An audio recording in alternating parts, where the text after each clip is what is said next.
Hello friends, स्वागत है आपका होम ट्यूशन चैनल पे। दोस्तों, सीआईएसएफ हेड कांस्टेबल मिनिस्टर और सीआईएसएफ कांस्टेबल ट्रेडमैन के लिए स्पेशल हिंदी क्विज हम लेके आए हैं। और आज के इस क्विज में हम 25 क्वेश्चन करने वाले हैं जो कि प्रीवियस एग्जाम में आए हुए हैं और एग्जाम ओरिएंटेड हैं दोस्तों। ठीक है, तो वीडियो शुरू करने से पहले इतना करना चाहूंगा, अगर आप जीके के नोट्स चाहते हैं, पीडीएफ चाहते हैं, डेली क्विज चाहते हैं जीके की विद आंसर की, तो आप हमें टेलीग्राम चैनल पे ज्वाइन कर सकते हैं। लिंक हमने डिस्क्रिप्शन में दे रखा है, या फिर आप टेलीग्राम पे जाके सर्च कर सकते हो होम ट्यूशन ऑफिशियल। अब जब आप सर्च करेंगे तो आपको हमारा चैनल मिल जाएगा, लोगो मिलेगा चैनल का, और आप वहां पे ज्वाइन कर सकते हैं दोस्तों। ठीक है, तो चलिए शुरू करते हैं आज का हिंदी क्विज। शुरू करने से पहले इतना करना चाहूंगा, वीडियो को लाइक करें, शेयर करें, चैनल को सब्सक्राइब करें इसी प्रकार की वीडियोज के लिए। चलिए दोस्तों शुरू करते हैं। तो दोस्तों, क्वेश्चन नंबर 26 से 28 तक आपको बताना है कि दिए गए प्रत्येक वाक्यांश के लिए एक शब्द दीजिए, यानी वाक्यांश दिया गया है उसके लिए एक शब्द आपको चुनना है। ठीक है, और 4 विकल्प दे रखे हैं, आपको उचित विकल्प का चुनाव करना है दोस्तों। तो सवाल इस प्रकार से है, शक्तिशाली, दयालु होना चाहिए, शांत, धीर और योद्धा नायक, इसको एक शब्द में चुनिए, इसको हम क्या कह सकते हैं? शक्तिशाली, दयालु, शांत, धीर, योद्धा और नायक, इसको हम क्या कह सकते हैं दोस्तों? तो सही आंसर होगा ऑप्शन सी, धीरोदात। जी हाँ दोस्तों, धीरोदात इसको कह सकते हैं, जिसमें धैर्य भी है, शांत भी जो रहता है, शक्तिशाली भी है, दयालु भी है, तो उसको हम कहते हैं धीरोदात। ऑप्शन सी राइट आंसर हो जाएगा। अगला सवाल दोस्तों, पर्वत की तलहटी क्या कहलाती है? इसके लिए एक शब्द आप बताइए, क्या बेसिन कहते हैं, घाटी, द्रोण या उपत्यका? तो दोस्तों, पर्वत की तलहटी को उपत्यका कहा जाता है। ऑप्शन सी राइट आंसर होगा। पर्वत की तलहटी को उपत्यका कहते हैं, ये हम हिंदी पढ़ रहे हैं दोस्तों। अगला सवाल है दोस्तों, आधी रात का समय, आधी रात का समय है उसे हम क्या कहते हैं? सरवरी, विभावरी, विषा, निशिथ। तो दोस्तों, रात का मतलब होता है निशा, और यहीं से आप शब्द बना सकते हो निशिथ। आधी रात जब होती है तो आधी रात का जो समय होता है मिडनाइट, उसको हम कहते हैं निशिथ। ठीक है, ऑप्शन सी राइट आंसर होगा।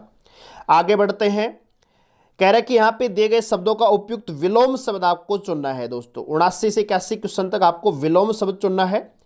सवाल है आपेक्ष, तो आपेक्ष का जो विलोम शब्द बनता है दोस्तों वो बनता है निरपेक्ष। आपेक्ष का निरपेक्ष बनेगा दोस्तों।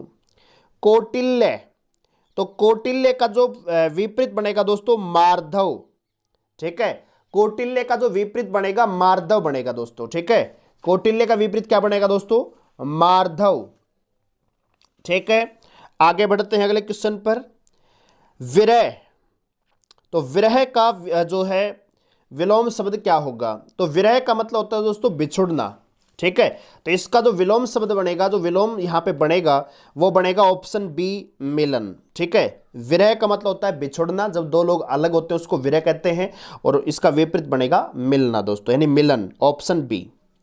अगला सवाल है, 82 से 84 तक दिए गए वाक्यांशों में कुछ में त्रुटियां और कुछ ठीक है। वाक्य के जिस भाग में त्रुटि है उसका उत्तर के रूप में चयन करें। यानी आप जैसे इंग्लिश में फाइंड द एरर करते हैं, वैसा ही यहां पे आपको एरर फाइंड आउट करने हैं कि कौन से पार्ट में यहां पे गलती है। सेंटेंस है, मुझे रेलगाड़ी में यात्रा करना अच्छी लगती है। तो दोस्तों, आप सभी जानते हैं यहां पे मिस्टेक कहां है, यहां है दोस्तों। मुझे रेलगाड़ी में यात्रा करना अच्छा लगता है, ऐसा होना चाहिए था। ऑप्शन सी यहां पे सवाल का आंसर हो जाएगा दोस्तों। ठीक है, अच्छा लगता है, ठीक है, ये होना चाहिए था। ऑप्शन सी राइट आंसर होगा। अगला सवाल है दोस्तों, विद्यालय में जलपान की उत्तम प्रबंध है। तो दोस्तों, विद्यालय में जलपान की उत्तम प्रबंध है, तो क्या यहां पे कौन से पार्ट में मिस्टेक है? अगर कोई भी त्रुटि नहीं है तो आप ऑप्शन डी पर टिक कर सकते हैं। लेकिन दोस्तों, यहां पे जो मिस्टेक है वो ऑप्शन बी में है, जलपान। जी हां दोस्तों, वाक्य में जो गलती है वो जलपान है।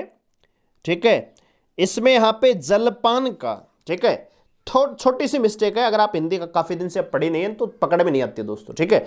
विद्यालय में जलपान का उत्तम प्रबंध है, यहां पे जलपान की, तो जलपान का प्रबंध होता है, जलपान की प्रबंध नहीं होता है दोस्तों, ठीक है। तो जलपान का उत्तम प्रबंध है, ये होना चाहिए था। तो यहां पे सही आंसर होगा ऑप्शन बी में गलती है, ठीक है। अगला सवाल है, जब तक मैं ना आऊं उस समय तक तुम पढ़ते रहना। यहां पे गलती क्या है दोस्तों, जब तक मैं ना आऊं तब तक तुम पढ़ते रहना, हम ऐसे ही तो बोलते हैं सामान्य भाषा में। जो शुद्ध यहां पे सेंटेंस बनेगा वो यही बनेगा कि जब तक मैं आ न जाऊं तब तक, या उस समय तक, यहां पे गलत है, यहां पे आएगा दोस्तों तब तक। जब तक मैं ना आऊं तब तक तुम पढ़ते रहना, ऐसा होना चाहिए था। तो यहां पे त्रुटि का है, ऑप्शन बी में यहां पे त्रुटि है दोस्तों, उस समय तक ये गलत लिखा हुआ है, ठीक है। चलिए सवाल है दोस्तों, दिए गए वाक्यों में रिक्त स्थानों की उचित शब्दों द्वारा पूर्ति के साथ साथ चार चार विकल्प दिए गए हैं, उचित यानी आपको यहां पे खालिस्तान भरना है। सवाल है, ताजमहल वास्तुकला की मुगल शैली के स्मारकों में श्रेष्ठतम खालिस्तान है। ताजमहल वास्तुकला की मुगल शैली के स्मारकों में श्रेष्ठतम खालिस्तान है। क्या है दोस्तों, इमारत है, स्मारक है, मस्जिद है या कृति है दोस्तों। तो यहां पे सही आंसर आएगा ऑप्शन ए स्मारक। ताजमहल वास्तुकला की मुगल शैली के स्मारकों में, यहां पे कंपैरिजन किससे हो रहा है दोस्तों, स्मारकों में, ठीक है। यानी जो अन्य स्मारक है उनमें सबसे श्रेष्ठतम है, तो यहां पे क्या आएगा, स्मारक आएगा, ऑप्शन ए। अगला सवाल है, ईश्वर की भक्ति ही सौभाग्यशाली बनने का खालिस्तान होना चाहिए। ईश्वर की भक्ति ही सौभाग्यशाली बनने का खालिस्तान होना चाहिए। उद्देश्य होना चाहिए, कारण होना चाहिए, साधन होना चाहिए या फिर हेतु होना चाहिए दोस्तों। तो यहां पे सही आंसर आएगा ऑप्शन बी साधन। ईश्वर की भक्ति ही सौभाग्यशाली बनने का साधन होना चाहिए। अगर आपको सौभाग्यशाली होना है तो इसका एकमात्र जरिया है, एकमात्र तरीका है, एकमात्र साधन है, वो है ईश्वर की भक्ति दोस्तों। तो ऑप्शन बी यहां पे राइट आंसर आएगा। अगला सवाल है, इस संसार में चरित्र से बढ़कर कोई और खालिस्तान गुण नहीं है। इस संसार में चरित्र से बढ़कर कोई और श्रेष्ठ गुण नहीं है दोस्तों, क्योंकि गुण है वो श्रेष्ठ होता है, ठीक है। तो इस संसार में चरित्र से बढ़कर कोई और श्रेष्ठ गुण नहीं है, ऑप्शन बी यहां राइट आंसर हो जाएगा। अगला सवाल यहां पे दे रखा है दोस्तों, दिए गए अनुच्छेद में रिक्त स्थानों की उचित शब्दों द्वारा पूर्ति के साथ साथ दिए गए विकल्प है, तो आपको भरना है। इंग्लिश में जैसे आप क्लोज टेस्ट करते हैं वैसे ही यहां पे हिंदी में आपको ये क्लोज टेस्ट एक प्रकार से दिया गया है। तो एक बार पढ़ लेते हैं। कुछ लोग ज्ञान प्राप्ति को ही शिक्षा का एकमात्र खालिस्तान मानते हैं। यानी कुछ लोग ज्ञान प्राप्ति को ही शिक्षा का एकमात्र क्या मानते हैं दोस्तों। तो यहां पे ऑप्शन देखिए, माध्यम, सहारा, उद्देश्य या औजार। तो क्या होना चाहिए दोस्तों कि कुछ लोग ज्ञान प्राप्ति को ही शिक्षा का एकमात्र क्या समझते हैं, उद्देश्य समझते हैं। तो यहां पे आएगा उद्देश्य समझते हैं या उद्देश्य मानते हैं, ठीक है। तो पहला सवाल है यहां पे आएगा उद्देश्य, यानी ऑप्शन बी, ठीक है। आगे बढ़ते हैं। कह रहा है कि ऐसे लोग चाहते हैं कि विद्यार्थी पुस्तकें ही पढ़े, अन्य कुछ ना करे, तभी उनके ज्ञान में खालिस्तान होगी। तो ज्ञान में क्या होगी दोस्तों, वर्दी होगी। लेकिन यहां पे वर्दी शब्द नहीं है, यहां पे है अभिवृद्धि, ठीक है दोस्तों, इंक्रीज होना, ठीक है। तो उसे अभिवृद्धि हम कह सकते हैं। तो यहां पे दूसरा जो सेंटेंस है वो क्या है दोस्तों, दोबारा देखिए। कुछ लोग ज्ञान प्राप्ति को ही शिक्षा का एकमात्र उद्देश्य समझते हैं या मानते हैं। ऐसे लोग चाहते हैं कि विद्यार्थी पुस्तकें ही पढ़े, अन्य कुछ ना करे, तभी उनके ज्ञान में अभिवृद्धि होगी। दूसरे लोग विश्वास करते हैं कि अकेले शिक्षा के द्वारा ही मनुष्य खालिस्तान कमाने के योग्य नहीं हो सकता। तो दोस्तों मनुष्य क्या कमाने के लायक नहीं हो सकता दोस्तों, जीविका, ठीक है। मनुष्य देखो, शिक्षा प्राप्ति का एकमात्र जो उद्देश्य है वो यही है कि भी जीविका प्राप्त करने के लिए। तो यही तो कहा गया है दोस्तों कि कुछ दूसरे लोग विश्वास करते हैं कि अकेले शिक्षा के द्वारा ही मनुष्य जीविका कमाने के योग्य नहीं हो सकता। ऐसे लोग सोचते हैं कि रोटी अधिक खालिस्तान है। ऐसे लोग सोचते हैं कि रोटी अधिक खालिस्तान है, तो यहां पे क्या आएगा दोस्तों 91 में, तो रोटी अधिक क्या है, प्रकार है, उपयोगी है, अनिवार्य है, महत्वपूर्ण, तो रोटी अधिक क्या है, महत्वपूर्ण। दूसरे जो लोग मानते हैं कि भाई अकेले शिक्षा के द्वारा ही मनुष्य जीविका कमाने के योग्य नहीं हो सकता, ऐसे लोग सोचते हैं कि रोटी अधिक महत्वपूर्ण है, ठीक है। जबकि दूसरे लोग विश्वास करते हैं कि शिक्षा का उद्देश्य अच्छे खालिस्तान और देशभक्त पैदा करना है। तो दोस्तों शिक्षा का जो वास्तविक उद्देश्य है वो है अच्छे नागरिक और देशभक्त पैदा करना, तो यहां पे आएगा नागरिक दोस्तों, ठीक है। तो एक बार मैं फिर से इसको रिपीट कर देता हूं, यहां पे आएगा कुछ लोग ज्ञान प्राप्ति को ही शिक्षा का एकमात्र उद्देश्य मानते हैं। ऐसे लोग चाहते हैं कि विद्यार्थी पुस्तकें ही पढ़े, अन्य कुछ ना करे, तभी उनके ज्ञान में अभिवृद्धि होगी। दूसरे लोग विश्वास करते हैं कि अकेले शिक्षा के द्वारा ही मनुष्य जीविका कमाने के योग्य नहीं हो सकता। ऐसे लोग सोचते हैं कि रोटी अधिक महत्वपूर्ण है, जबकि दूसरे लोग विश्वास करते हैं कि शिक्षा का उद्देश्य अच्छे नागरिक और देशभक्त पैदा करना है दोस्तों, ठीक है। दोस्तों आगे बढ़ने से पहले इतना कहना चाहूंगा, अगर आप टेलीग्राम चैनल पे जुड़ना चाहते हैं तो लिंक डिस्क्रिप्शन में है, नहीं तो आप टेलीग्राम पे जाके सर्च कीजिए होम ट्यूशन ऑफिशियल और हमारे चैनल को ज्वाइन कर लीजिए। वहां पे हम मॉक टेस्ट आपको देने वाले हैं, बहुत सारी जीके की पीडीएफ, बहुत सारी बुक्स की पीडीएफ, बहुत सारी चीजें हम आपको देते हैं, करंट अफेयर की मैगजीन भी हम आपको देते हैं दोस्तों, ठीक है। तो आप ज्वाइन कर लीजिए अभी और इस वीडियो को लाइक कर दीजिए अगर समझ में आ रहा है, पसंद आ रहा है तो दोस्तों, ठीक है। चलिए आगे बढ़ते अगले सवाल पर। तो अगला सवाल जो यहाँ पे है 93 से 95, यहां पे एक वाक्य शुद्ध है और 3 अशुद्ध है, तो आपको शुद्ध वाक्य यहां पे चुनना है। कह रहे कि ड्राइवर मीरा को कार को चलाना सिखा रहा है, क्या ये सही है दोस्तों? होल्ड कर लेते हैं। ड्राइवर मीरा को कार चलाना सीख रहा है, नहीं दोस्तों, चलाना सिखा रहा होता है, ऐसा होना चाहिए था, चलाना सीख रहा है ऐसा नहीं है। ड्राइवर नहीं सीख रहा, मीरा को सिखा रहा है दोस्तों, तो ये भी क्या है, गलत है। अच्छा, ड्राइवर मीरा के लिए कार चलाना सिखा रहा है, नहीं ये भी गलत है। तो सही क्या होगा दोस्तों?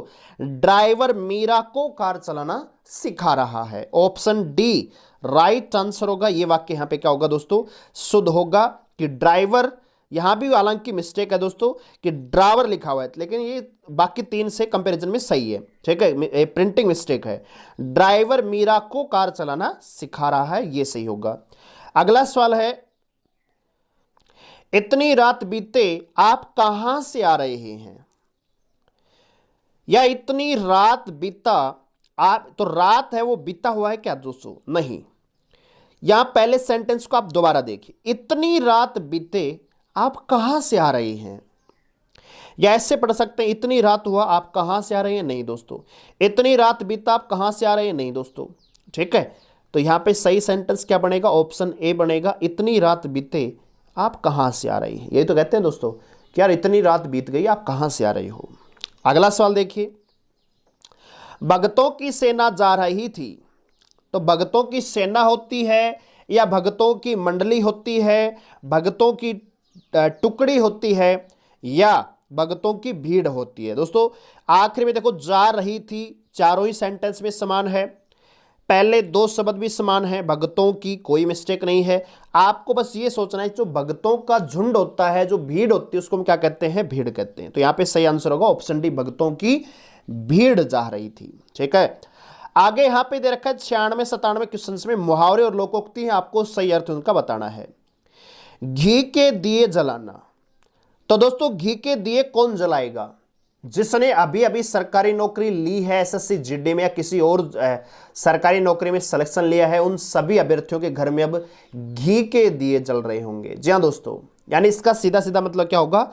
खुशी मनाना। ऑप्शन सी राइट आंसर होगा, घी के दिए जलाना मतलब होता है खुशी मनाना। और दोस्तों आप भी मेहनत करके सरकारी नौकरी पाकर अपने माँ बाप को घी के दिए जलाने का मौका दे सकते हैं, ठीक है दोस्तों। ये आपके हाथ में है कि आप मेहनत करते हैं या नहीं करते हैं, ठीक है।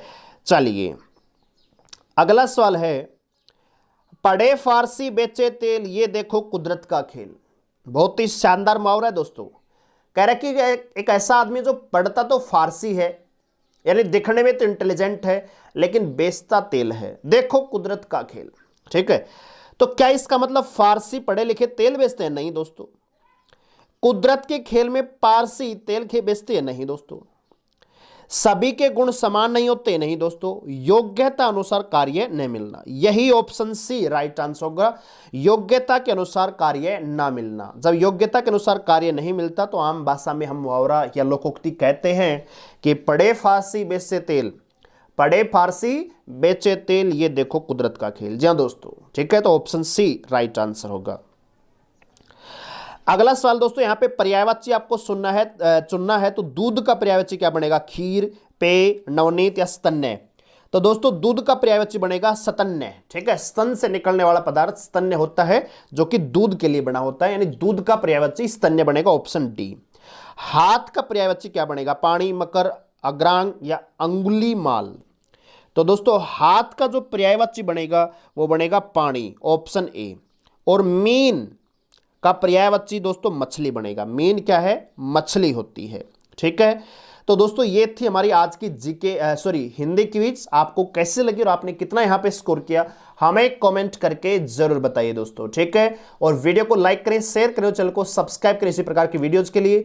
और अगर आप पीडीएफ चाहते हैं जीके की, अन्य मैगजीन्स, प्रतियोगिता दर्पण, सक्सेस मिरर हम प्रोवाइड करते रहते हैं, तो टेलीग्राम पे ज्वाइन कीजिए, लिंक डिस्क्रिप्शन में है। अन्यथा टेलीग्राम पे जाके सर्च कीजिए होम ट्यूशन ऑफिशियल, आपको चैनल वहां पे मिल जाएगा दोस्तों। ठीक है, मिलते अगले क्विज में, तब तक के लिए धन्यवाद, गुड बाय।